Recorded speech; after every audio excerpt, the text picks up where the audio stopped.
Are you looking to start trading crypto but not sure where to begin?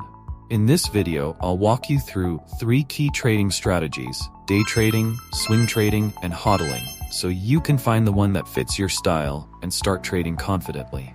Step 1. Let's start with day trading.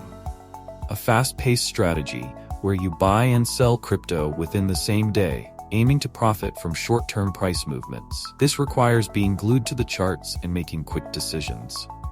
Example: imagine buying Bitcoin at $26,000 in the morning and selling it when it hits $27,000 by the afternoon. Quick profits, but it can be stressful. It's like riding a roller coaster, so you need strong focus and discipline. Step 2. Swing trading. Next up, we have swing trading. This is more relaxed than day trading because it allows you to hold on to your crypto for days, weeks, or even months, waiting for bigger price swings to play out. Example: if you buy Ethereum at $1,500 and hold it for a few weeks until it reaches $1,900, you can make a nice profit without checking the market every second. It's perfect for those who want to trade without the constant stress of daily monitoring. Step 3. HODLing.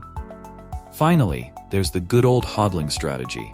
This is where you buy a cryptocurrency and hold it long-term, ignoring short-term price fluctuations, with the belief that its value will increase over time.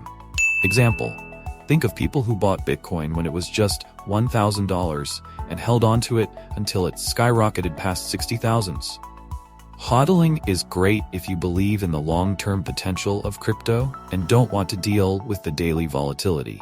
Which trading strategy do you think suits you best? Day trading, swing trading, or HODLing? Let me know in the comments. And if you're getting value from this video, don't forget to like, subscribe, and hit that notification bell so you don't miss out on more crypto tips from 1 in a million. Here are some bonus tips for beginners. Before you dive into trading, here are a few tips to stay safe and maximize your chances of success. 1. Start with a small amount. Never invest more than you can afford to lose, especially when you're just starting. 2. Use stop-loss orders. This helps limit your losses if the market moves against you. 3. Research the market. Stay informed about the latest trends and news in the crypto world. Thanks for watching. If you're ready to start trading or just learning the ropes, remember that the key to success is patience, research, and finding the right strategy for you. I'll see you in the next video on 1 in a Million.